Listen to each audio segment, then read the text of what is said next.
Live mula sa CLTV 36 Studio. CLTV 36 News. Maya Pabengi, Pampanga, magandang gabi, Central Luzon. Ako po si JM De Jesus at oras na para sa mga may init na balitang Central Luzon ngayong Martes, April 29. Ex-Mayor Lacson ipinagsusumite ng counter affidavit ng Ombudsman bunsod ng kasong korupsyon.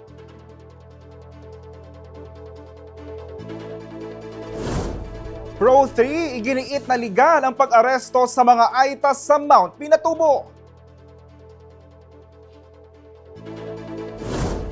Competitive salary nais isulong ng United Frontliners Portales upang maiwasan ang pag-abroad ng mga Pinoy. Conclave para sa paghalal ng bagong Santo Papa itinakda sa May 7.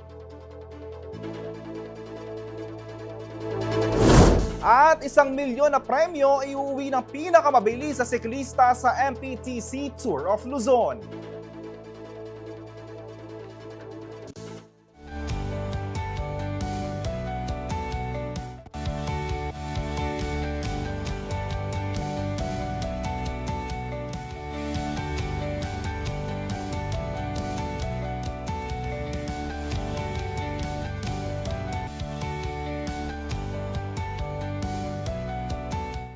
Naglabas ng atas ang ombudsman kay dating Concepcion Tarlac Mayor Andy Lacson na magsumite ng counter affidavit. Batay ito sa isinapublikong reklamo ng dating empleyado ng lokal na pamahalaan sa nasabing bayan. Magbabalita si Jody Dizon Mercado. Kabibigyan na pa mo po kaya kami this month. Okay. I received a letter from the ombudsman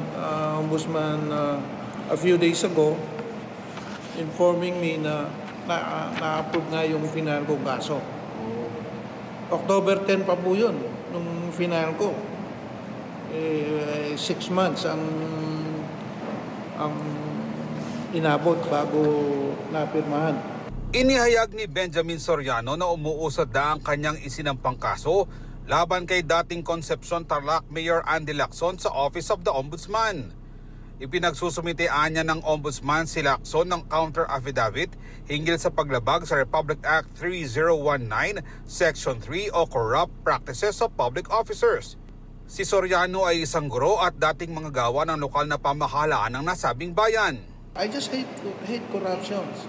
Tapos ito nga, pinag-iba niya yung water district na walang proper papers, hindi dumaan sa eksaktong channel.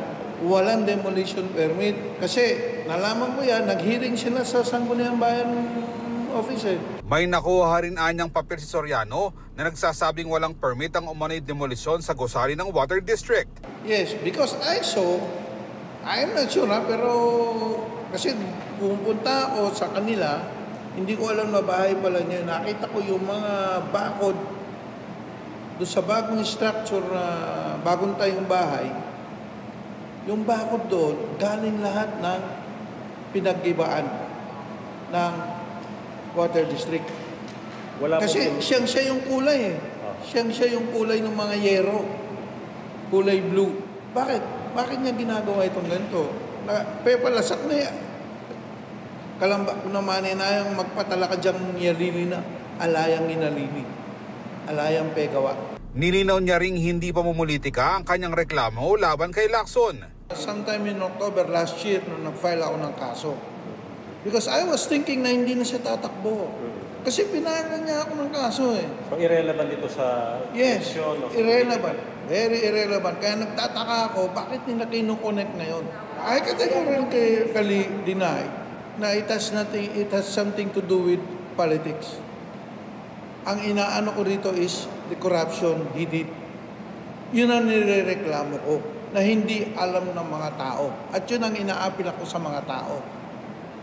He did something wrong na dapat ayusin niya at linawin niya.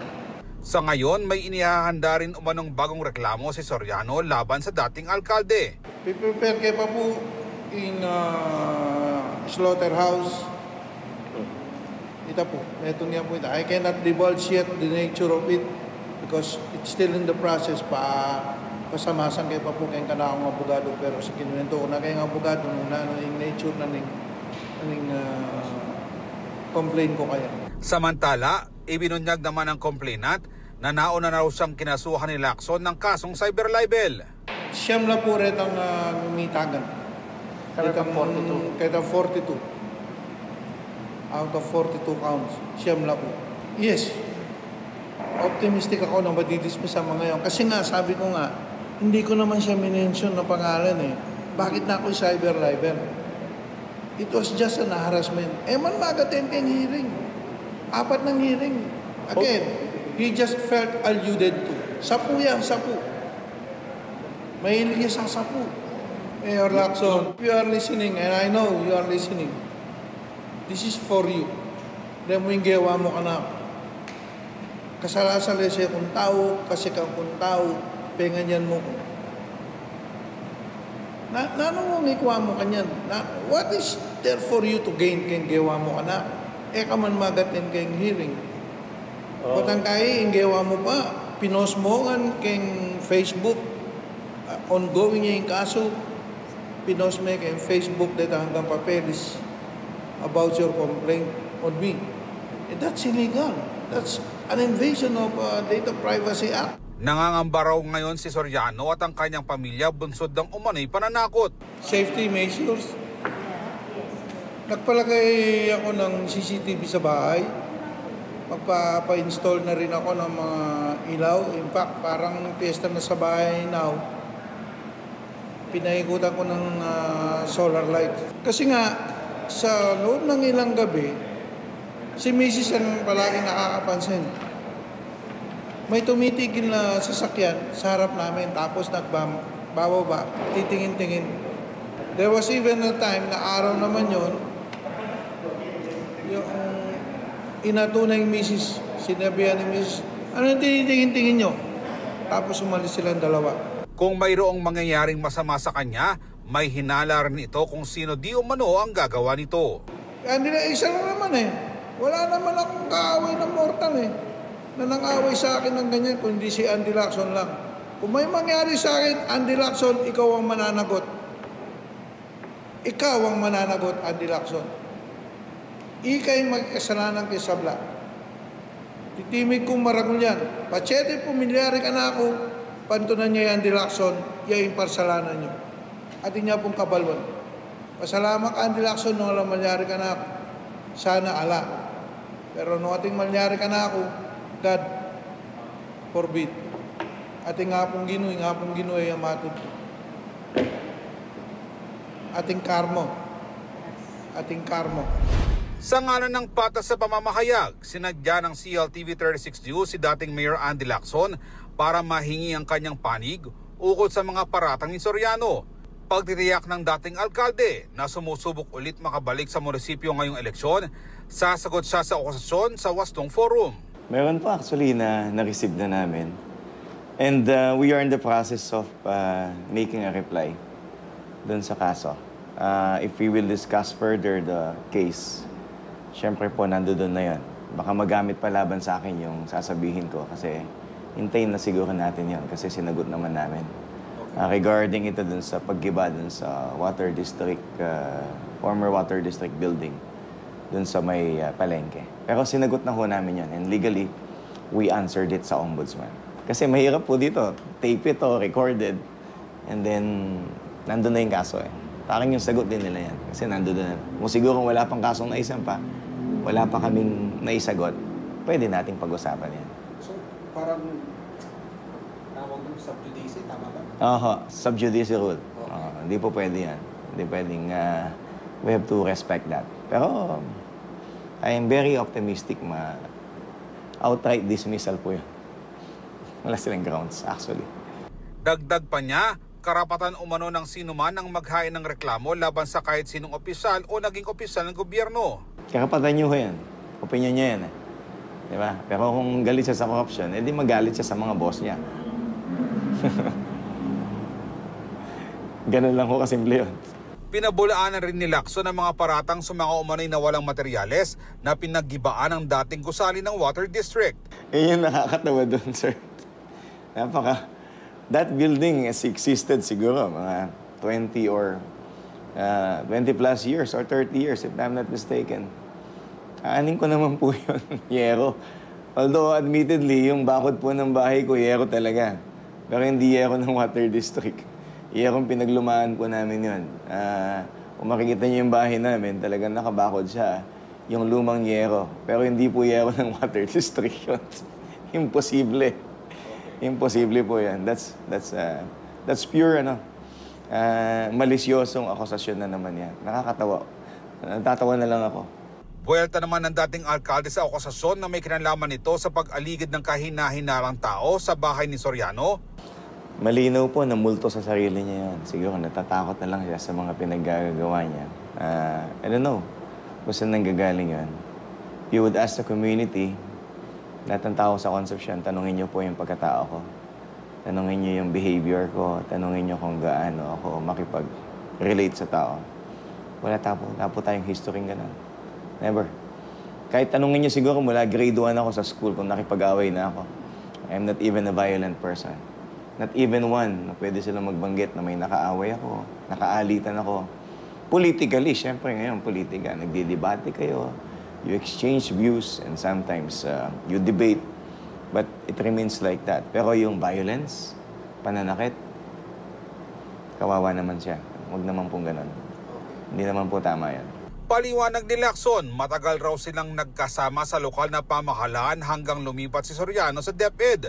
Aminado siyang may hindi ito napagbigyan sa mga request noon ng complainant na tila ikinasama nito ng loob. Dito na raw nagsimula ang paninira sa social media ni Soriano, lalo na nang matalo ang dating mayor sa 2022 elections.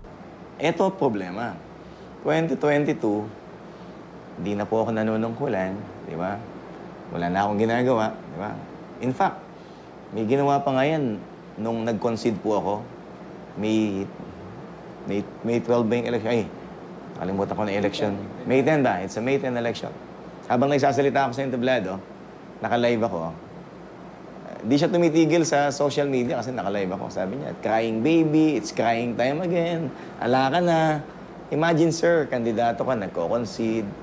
Nagmihingi ka na reconciliation at binibigay mo na nga, talo ka na nga eh. Pero walang tigil siyang bumabanat. Hindi ko na lang pinansin yon. Pero ang masama, ito ko, kahit mahaba kwento ko, ang masama dito, hindi na ako nanunungkulan ng 2022. Pero hindi pa rin siya tumigil.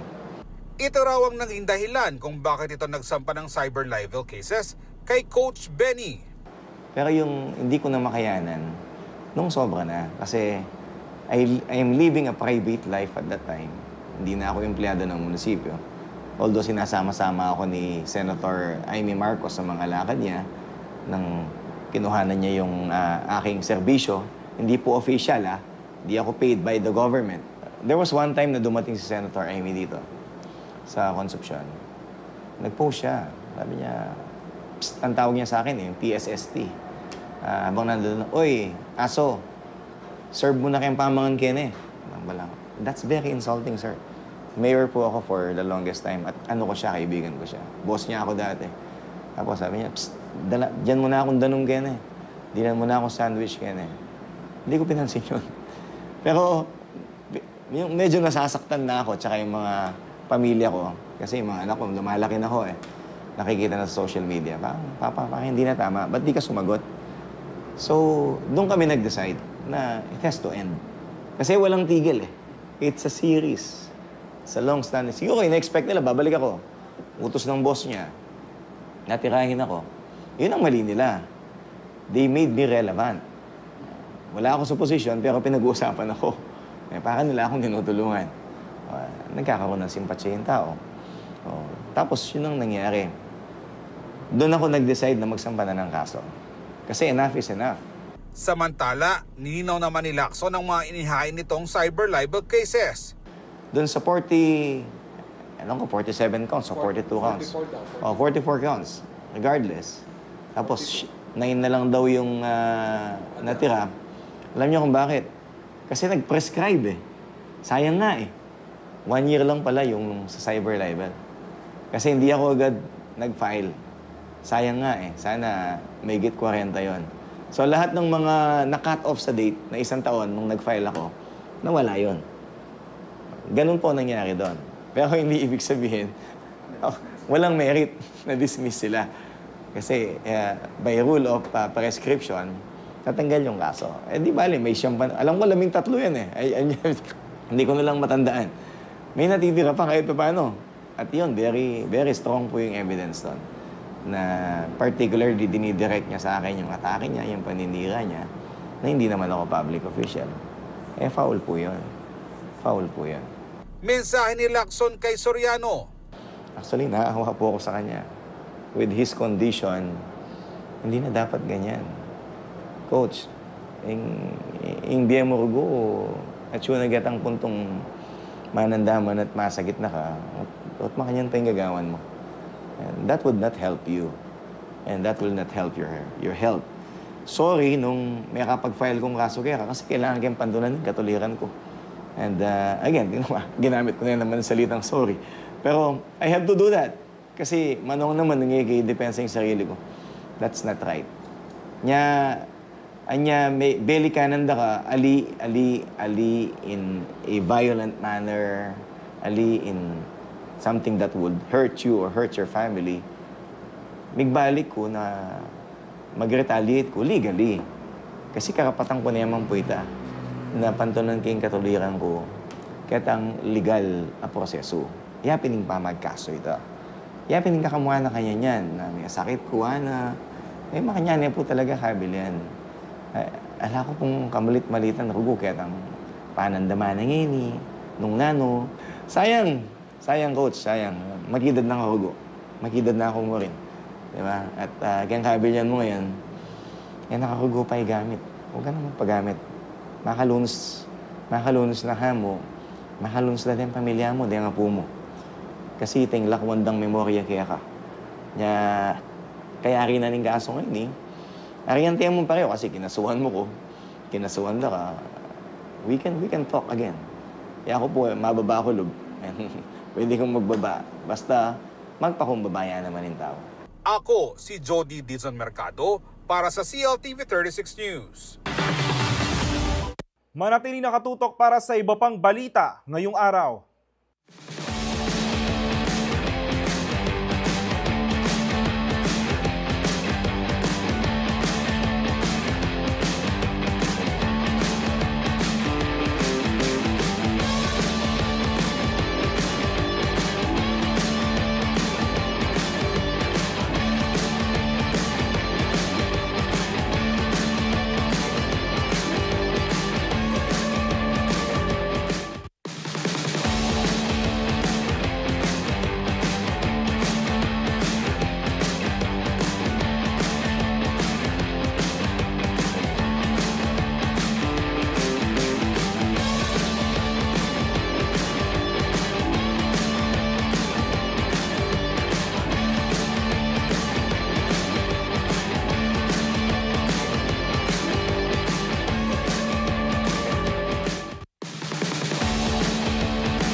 Nagbabalik ang CLTV 36 News. Nilinaw ng Police Regional Office 3 na legal ang naging pag-aresto sa ilang AITA noong April 18, 2025 kasunod ng pagbarikada sa ilang daan sa crater ng Mount Pinatubo sa Capas, Tarlac.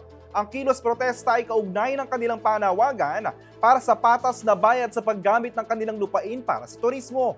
Ayon sa PRO3, ang pag-aresto ay bunsod ng mga umunay paglabag sa local ordinances at national laws, kabilang ang obstruction of public passage at illegal na pagpasok sa isang protected area.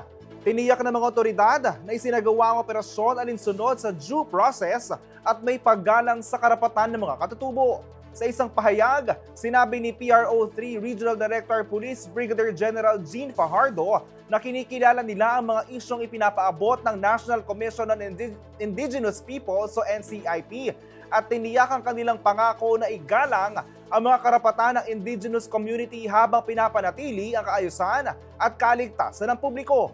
Kasalukuyang nire-review ng PRO3 ang insidente at nakatakdang magsagawa ng joint dialogue kasama ang NCIP at ibang stakeholders upang resolbahin ang mga issue.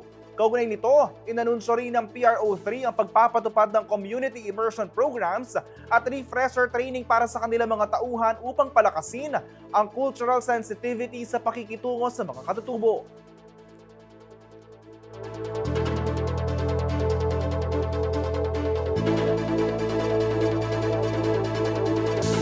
Samantala, bukod sa pagbibigay ng suporta at pagkilala sa mga frontliner, nais ding isulong ng United Frontliners Party List ang pagkakaroon ng sapat na sahod para sa mga Pinoy upang hindi na nila kailanganing magtrabaho sa ibayong dagat. Narito pong report.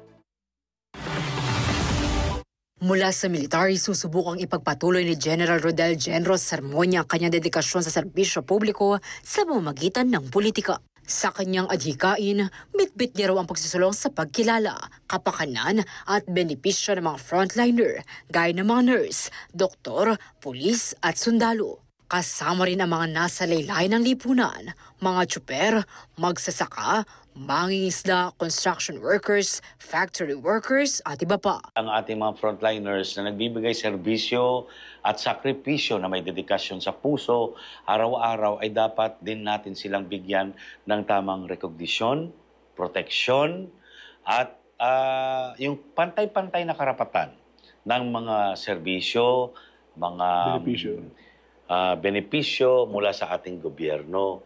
Dapat no one will be left out. Samantala, bagamat itinuturing din bilang frontliners ang mga overseas Filipino workers o OFWs, isinusulong ng United Frontliners Party List ang pagkakaroon nila ng sapat na kita dito sa bansa para hindi na sila magtungo sa ibayong dagat. At dapat maproteksyonan din natin sila when it comes to healthcare programs din. Para mas maging epektibo rin ang ating mga frontliners. Kasi how can you be effective as a frontliner kung hindi na natin sila maproteksyonan at mabigyan ng halaga at recognition. Upang marinig at mas mahusay na matugunan ang mga hinaing at sitwasyon ng iba't ibang sektor, nilalapitan daw ng United Frontliners Party List ang mga ito para sa konsultasyon. Naumpisahan na po namin yan yung pakikipag-ugnayan sa ating iba't ibang mga sektor, katulad ng mga kababaihan, ng mga senior citizens po natin, mga labor sector, mga mangingisda, mga magsasaka. Sila po yung ating kinakausap tungkol doon sa kanilang mga present situation at kung papaano ho natin mai-legislate yung kanilang mga hinaing at mga pangangailangan. Samantala, kaugnay na pabibigay suporta sa mga frontliners, matatanda ang pinirmahan na ni President Ferdinand Marcos Jr. ang Republic Act 12177 o Free Legal Assistance for Military and Uniformed Personnel o MUPs Act. Sa pamamagitan nito, ang gobyerno ang magbabayad sa legal fees ng mga MUP na nahaharap sa civil, criminal at administrative charges ukol sa kanilang pagkampan sa kanilang official duties. Naniniwala sa sermonya na nararapat sila magkaroon ng quality legal assistance. At kawawa ang ating mga pulis kasi nagkakanya-kanya ng mga legal assistance. At hindi rin natin pwedeng sabihin na yung ating legal service sa PNP ay 100% makakatulong. Kasi karamihan po ng abogado namin sa PNP ay hindi naman po mga practicing lawyers. Sila lang ay gumagawa ng ating mga policies, nag-guide sa ating mga commanders on the legal aspects of policing. Hindi po sila sanay sa mga court battles, kumbaga. Maybe there are a few, but majority are not. So kailangan natin ng quality legal assistance. Liana Canilaw, CLTV 36 News.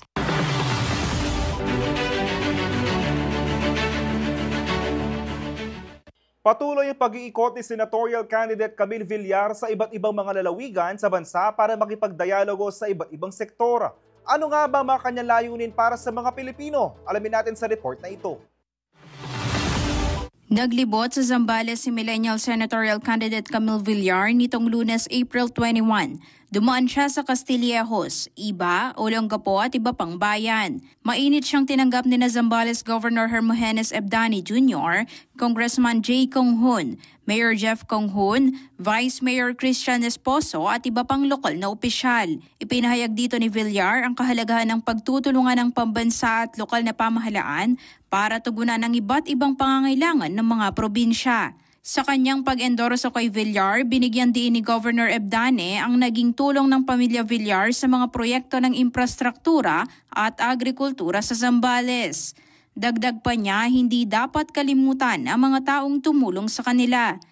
Dumalo rin si Villar sa aktibidad na Rise Up sa Iba, kung saan binigyang pansin niya ang pagbibigay ng agribusiness training para sa mga magsasaka at mangingisda para mas mapalago pa ang kanilang kabuhayan.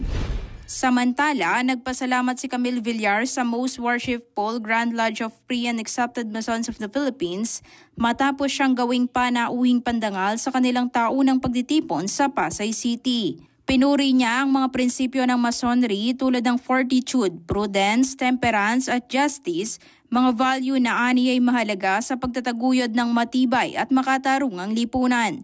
Ibinahagi rin ni Villar na ang kanyang lolo na si Dr. Filemon C. Aguilar ay isang mason at sa kanyang alaala ay ipinangalan ng Dr. Filemon C. Aguilar Lodge No. 332 sa Las Piñas City. Patuloy namang ipinapanawagan ni Villar ang pangangailangan ng mas matibay na proteksyon para sa mga overseas Filipino workers. Ayon kay Villar, bagaman na itatag ng Department of Migrant Workers, dumaranas pa ito ng birth pains o mga pagsubok sa pagganap ng tungkulin, kabilang ang pag-asikaso sa mga kaso ng pagmamaltrato, overstaying at repatriation ng mga Pilipino. Hinimok din niya ang mga OFW at kanilang pamilya na matutong mag-invest ng kanilang kinita para sa mas maginhawang kinabukasan. Ibinahagi rin ni Villar na matagal na ang koneksyon ng kanilang pamilya sa OFWs. Aniya, ang unang pabahay na itinayo ng kanyang ama na si dating Senate President Manny Villar ay para sa isang OFW mahigit 50 taon nang nakakalipas. Sa pagpapatuloy ng kanyang kampanya, umaasa si Camille Villar na maiparating ang kanyang advokasya para sa bawat Pilipino sa loob at labas ng bansa. Aisel Fernando, CLTV 36 News.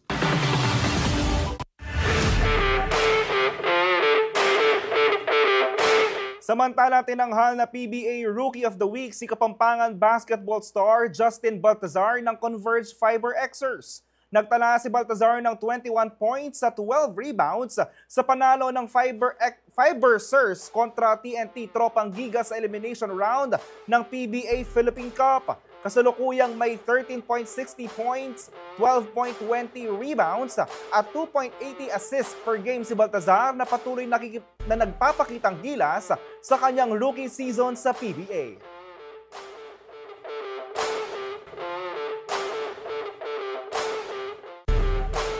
Manatiling nakatutok para sa iba pang balita ngayong araw.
Nagbabalik ang CLTV 36 News. Hindi hadlang ang murang edad sa pagiging tagapagtanggol ng kalikasan. Ito ang mensaheng pinatibay ng 11th Summer Environmental Youth o SCEY Camp na sinagawa ng National Coalition for the Future of the Bataan Movement o NCFB na katuwangang Young Bean bilang bahagi ng kanilang Earth Month initiatives. Sa temang Educate, Engage and Empower, Make the Youth Voice Matter for a Just and Sustainable Future. Layunin ng camp na hubugin ng mga kabataan bilang mga aktibong lider at takapagsulong ng welfare and rights of the environment. Pinanday ang mga kalahok sa kaalaman, kakayahan at paninindigan upang harapin ang mga hamong kinakaharap ng kalikasan mula sa krisis sa klima hanggang sa pakikilahok sa mga usaping pampulitika. Kabilang sa mga aktibidad ang Debate Debate kung saan tinalakay ng mga kabataan ng mga sensitibong isyong pangkalikasan gaya ng isyu sa Bataan Nuclear Power Plant. Sa Climate Activity Workshop naman, nakatuon ang mga kalahok sa pagbuo ng mga konkretong solusyon sa epekto ng climate change sa kanilang komunidad. Isinagawa rin ang mga talakayan ukol sa renewable energy at climate health na hindi lamang nag-uugnay sa kalikasan at kalusugan, kundi isinama rin ang mental well-being ng kabataan bilang mahalagang aspeto ng pangkalahatang kalikasan ng pamayanan. Bilang pagtatapos ng camp, isinagawa ang isang panunumpa sa kalikasan kung saan isinulat ng mga kalahok ang kanilang pangako sa environmental action at isinilid ito sa isang ballot box. Simbolo ito ng akto ng pagboto para sa isang luntian at makatarungang kinabukasan na nagpapakita ng kanilang intensyong suportahan ang mga lider na tunay nakikilos para sa kalikasan.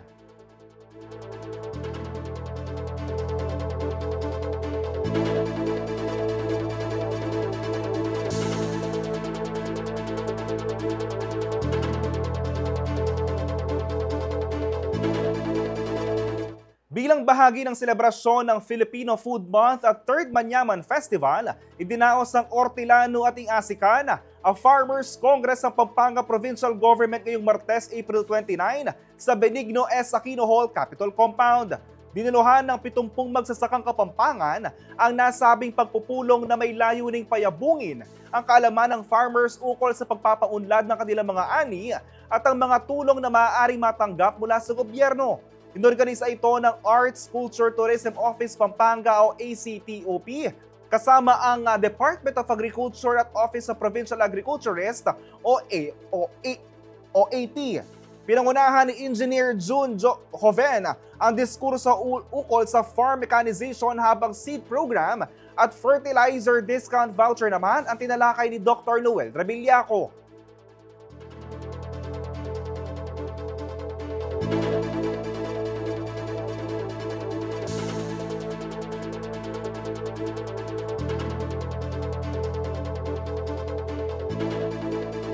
Sa panahon ngayon, hindi lang basta looks ang importante, kailangan swak din sa lifestyle mo.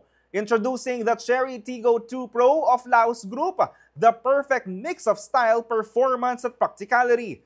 Built para sa mga go-getters at dreamers, kaya ready itong sabayan ka sa bawat adventure.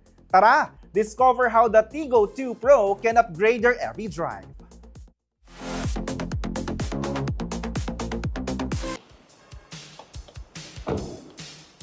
Hello everyone, I'm Cody Nunag, Sales Executive from Cherry Bacolor. I introduce to you this 2025 Cherry Tigo 2 Pro CVT.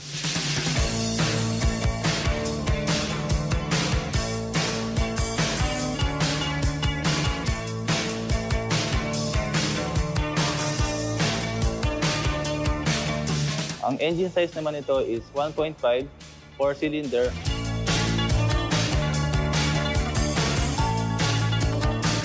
Ang ilaw niya naman ito is LED na po siya and fog light. Ang design naman ng harap niya is checkered grille and ang size naman ng engine niya is 1.5 naturally aspirated with 4-cylinder.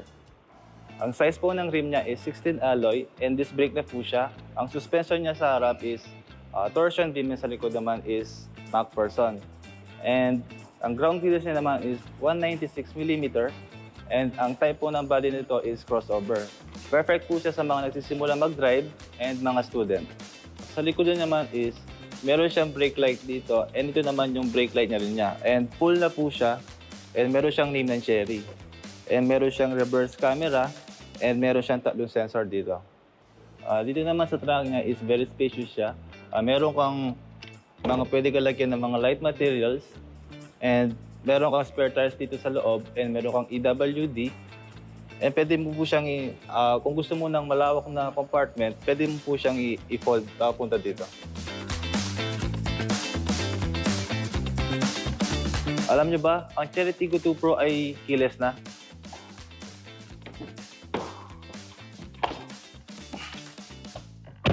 Dito naman sa driver side door, ang leatherette fabric na po siya, and meron siyang mga design dito, and meron siyang mga button dito para sa mga windows niya, and pwede din mo siyang i-lock dito.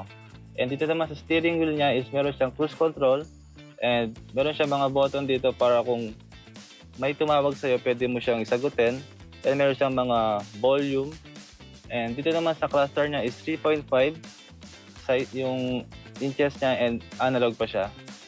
And yung infotainment system niya is meron siyang, size niya is 10.25, Apple CarPlay, Android Auto, and Bluetooth.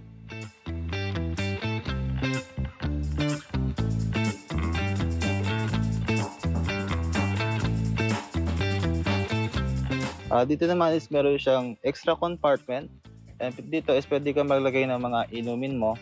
And dito naman is electronic parking brake na po siya. Meron siyang sports mode, eco mode. Ito naman yung pinagkaiba sa mga ibang sasakyan. Meron siyang mobile wireless charger. And ito naman yung mga aircon niya. Para siyang mga piano, kung makikita mo, hindi na siya yung flat na nakatikit dito. Bali siya, para nakalabas siya. Dito naman meron siyang extra compartment. Pwede mo lagay dito yung mga ORCR mo, anything you like. And yung seat niya naman is leatherette fabric na po siya. And 5-seater po yung Tiggo 2 Pro CVT. Sa pagkaganda ng Chery Tiggo 2 is push start button na siya. Ang SRP naman ng Tiggo 2 Pro is 888,000. And ang discount naman niya is 70,000. And the net SRP niya is 818,000. Ang inclusion naman ito is 3 years LTO registration, 1 year insurance, 24/7 Laos Group Girls Roadside Assistance, and floor mattings, and 20 liters gasoline. And meron po kayong free 1 year PMS, free po lahat ng labor, oil nyo, anything po. Free po siya for 1 year. And meron po siyang fire bills warranty and 10 years warranty. Makakakuha din po kayo ng free Cooper Optin. Dahil sa Chery, we have the right car for you.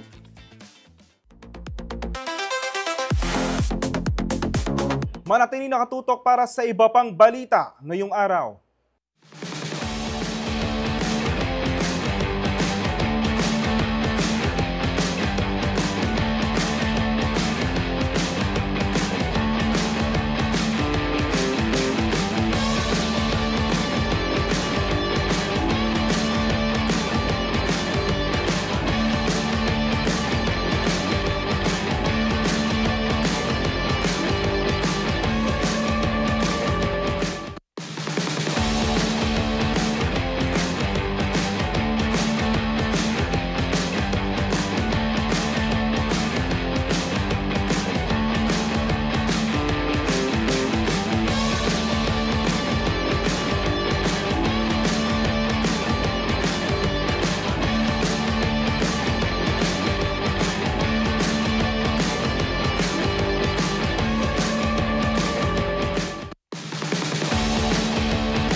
Nagbabalik ang CLTV 36 News. Alamin naman natin ang lagay ng panahon sa ulat ni JD Adahar, weather forecaster mula sa Pag-asa Clark Station.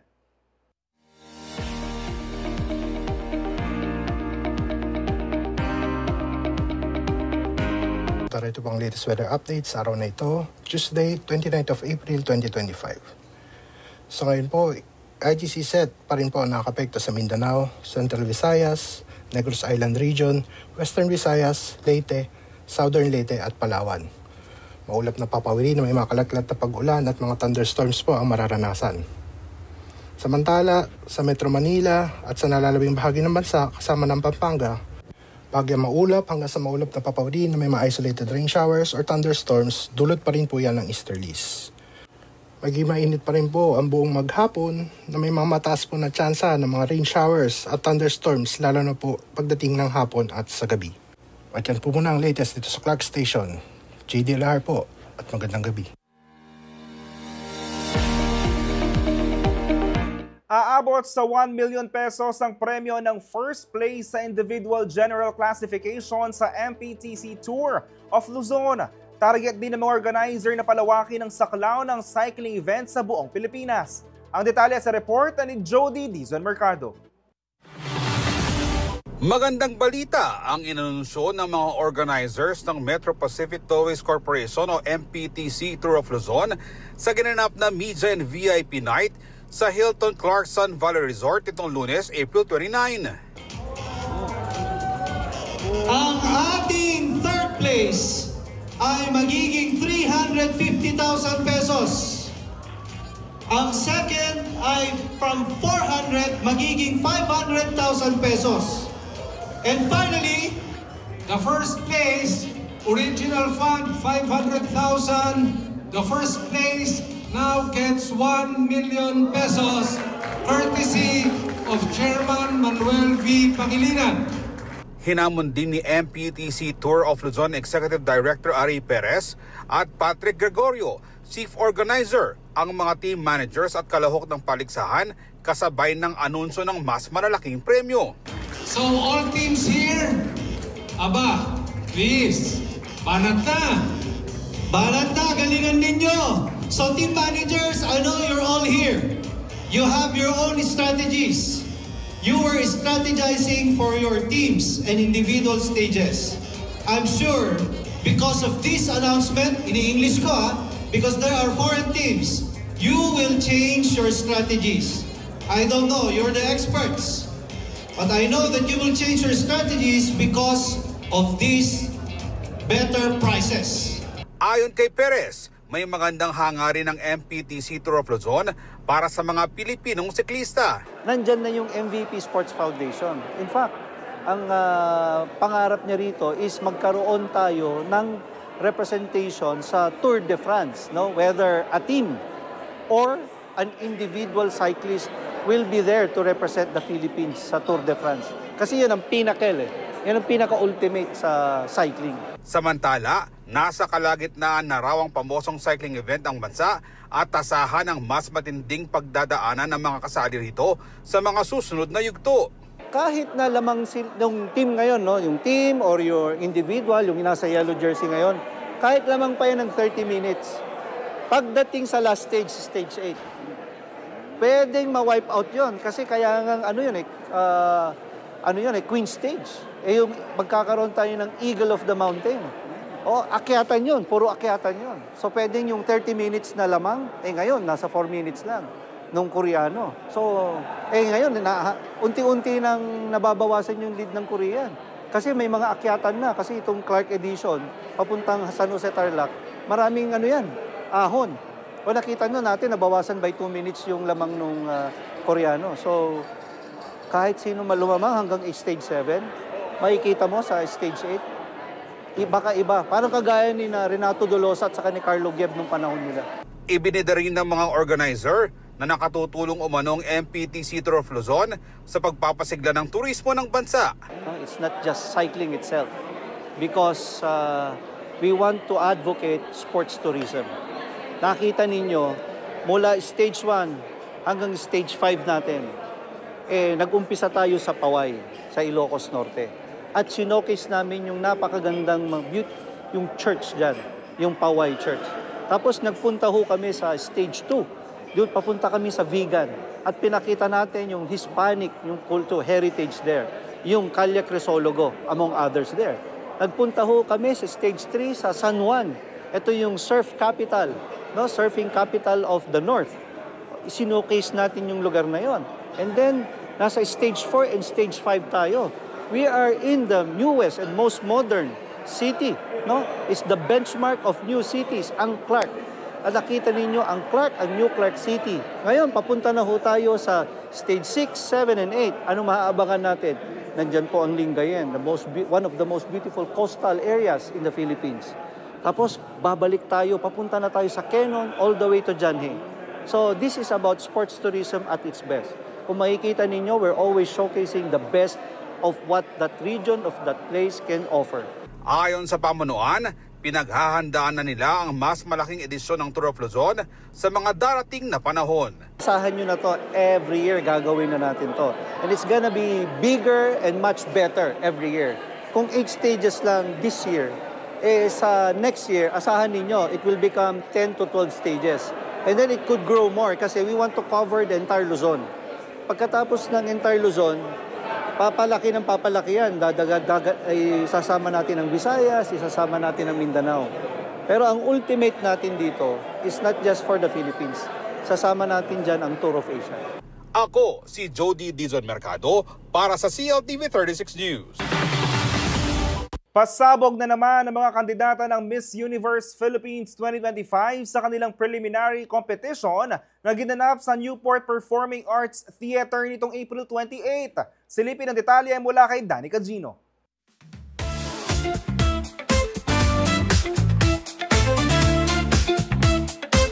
Todo sa pagrampa ang 66 delegates sa kanilang purple at lavender team swimsuit competition.